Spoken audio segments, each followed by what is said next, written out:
تو هم از قفل گوشیت خسته شدی، میخوای هی تغییر بدی ولی نمیدونی چی کار کنی. میخوای یه چیز منحصر به فرد بذاری که همه رو به وجه بیاری. مثلا میخوای شکلکی کنی ولی نمیدونی چجوری، یا مثلا میخوای عکسای خودتو بذاری یا عکسای دانلودی رو بذاری ولی نمیدونی چجوری. اگه میخوای که اینا رو بدونی فقط کافیه با ما ادامه این آموزش رو بری.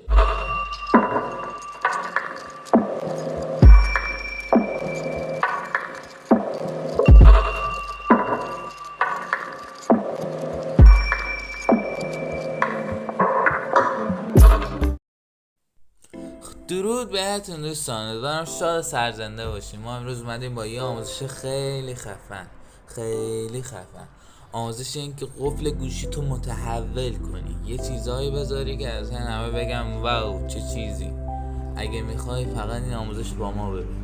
خب دوستان، اینو تاکید دارم که برای این آموزش به این برنامه و این برنامه نیازمندیم که من لینک دانلود این دوتا رو داخل چنل تلگرامی خودم گذاشتم که لینک یا آیدی چنل تلگرامی بنده داخل دیسکریپشن بخش کامنت ها و این بالا روی این صفحه تایپ شده.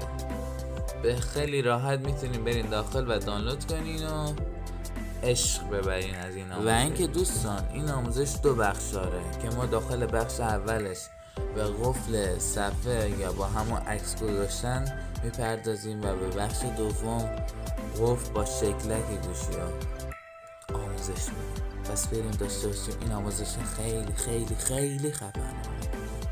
خب دوستان، میریم سراغ این آموزش. خب برنامه رو باز میکنیم و تاییداشو میزنیم، دسترسی ها رو میدیم. خب میایم بیرون. خب آلبو میزنیم، دوباره میزنیم. خب این چند بخش داره. بخش اولش اینه که اون همون قفل صفحه است، دومش هم همون پینتوره، سومی هم اگه باشه این میشه که باز شکلک ها رو انتخاب کنیم چه عکسایی باشه. مثلا من این عکس رو میذارم همونطور که میبینید با یه عکس دیگه بغلیش، با یه عکس دیگه. ولی تاکید دارم که حتما باید این 7 خونه رو پر کنید، چون که یعنی 10 تا خونه رو اگه پر نکنید مثلا الان نمیاد. خب مثلا من با همینا میزنم مشکل. خب اینجا والپیپری که خودش داره، اینا والپیپرهای خود برنامه است که میتونید بذارین روش. همطور که میبینید این عکسش هم قشنگه. خب من مثلا اینو میذارم.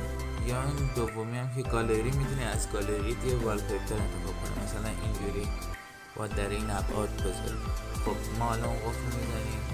خب مثلا 1 4 7 نمیدونم 3 6 9 1 2 4 7. خب حالا گوشی خاموش میکنیم.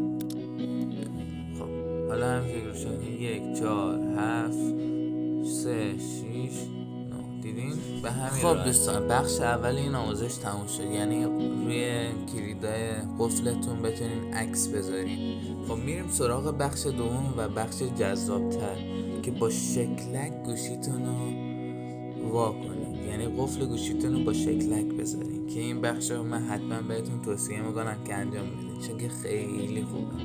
من خودم از این بخش استفاده میکنم. بریم که داشته باشیم این بخش خیلی خوب. خب دوستان، وارد برنامه میشیم و دسترسی های لازم میدیم، آلبوم میزنیم، یه دسترسی دیگه میدیم. خب این برنامه این مثلا بخش پین بود، بخش چیزا اینا تک تک میدیم. خب مثلا اینجا رو بزنیم، این مثلا طور شکلک ها چجوری باشه، این مثلا 9 تایی باشه یا 10 تایی. من 9 تایی میذارم. خب قفلمون مثلا این به حالت کشیده است، مثلا من اینجوری اوکی میزنم، یه بار دیگه میزنم. خب میایم اینجا شکلک ها رو، این تبلیغ بزرگ داریم. خب اینجا مثلا شکلک ها رو انتخاب میکنیم. مثلا اینجا میتونی مثلا یه شکلک دیگه بذاری که من ترجیحاً نمیذارم. این از این ترکیب خوشم میاد، این تبلیغ بسام اومد، فقط یه ذره تبلیغ داره دیگه. خب این بخشم که بخش اینه، مثلا تبلیغ داره بخش نگاه کن، بک‌گراند باید انتخاب کنی، یا میتونی از خودش چیز خود برنامه انتخاب کنی. مثلا اینجا بک‌گراند داشت اینا، مثلا من این بک‌گراند رو انتخاب میکنم، اون یکی هم که بک‌گراند خودشه. اینجا هم بزنی مثلا برنامه های این شکلی است. خب اون بخش هم که بخش پینه، مثل پین میمونه، مثلا روش میزنی دیگه نمیکشی. خب خاموش بکنیم و این کار رو ببینیم درست شد. خب همطوری میبینی الان میکشم، ببینیم بله اینجوری و همین راحتی باز شد. خب دوستان، ما به آخر این آموزش رسیدیم. امیدوارم که آموزش مفید و مختصری داده باشم و چیزی به داشته هاتون تونسته باشم اضافه کنم. لطفاً لایک، شیر و کامنت یادتون نره و حتما ما رو سابسکرایب کنید و اون زنگوله بغلش رو حتما بزنید.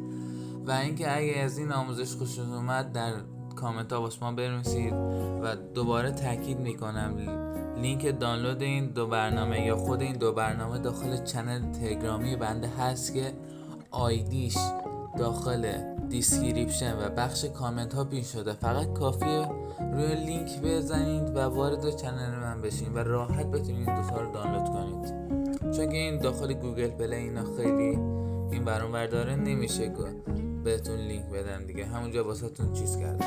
خب تا دیدار بعد، بدرود یعنی کیا.